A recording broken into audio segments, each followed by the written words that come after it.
ধর্মীয় শিক্ষক, আমার গ্রামের মুরব্বিয়ান একরাম, এই ইউনিয়নের মুরব্বিয়ান একরাম, আপামর মেহনতি মানুষ, সর্বস্তরের রাজনৈতিক নেতৃবৃন্দ, সব রাজনৈতিক দলের ভাইয়েরা, আল্লাহ শুকর যে আল্লাহ পাক রব্বুল আলামিন আমাদেরকে মানুষ হিসেবে কবুল করেছেন।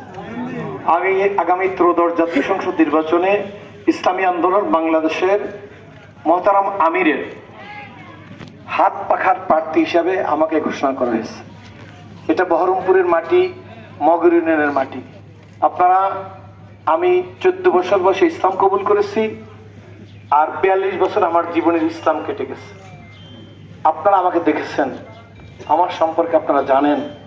আমি আপনাদের কাছ থেকে জাকাতের টাকা উসুল করি নাই, ফেতরা খাই নাই, মান্নত খাই নাই, ভিক্ষা করি নাই, তাইলে আপনাদের মর্যাদা ক্ষুণ্ণ হইত। আমি আপনাদের মর্যাদার উপরে কোনো আঘাত করি নাই।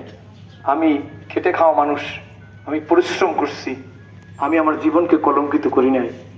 আপনারা আমার বাবার অভাব পূরণ করেছেন, আমার মায়ের অভাব পূরণ করেছেন, আমার ভাইয়ের অভাব পূরণ করেছেন। আমার গার্ডিয়ান, আল্লাহ আপনাদের পায়ের ধুলির বরকতে আমাকে যে পরিমাণ সম্মান দান করছে, তাতে একজন এমপি হইলে আমি এর চেয়ে বেশি সম্মান পাবো না। একজন এমপির সম্মান বেশি না। তারপরেও কেন আপনাদের সকলের মতামতের ভিত্তিতে এই দুর্গম গ্রীকান্তর পাড়ি দেওয়ার জন্য আমার মোহতারাম আমির, আমার রাহবার তথা আমার দেশবাসী ঐক্যবদ্ধভাবে আমাকে হাত পাকা হাতে তুলে দিয়েছে। আমার আমির আমার জেলায় হাত পাকার প্রতীক তুলে দিয়েছে।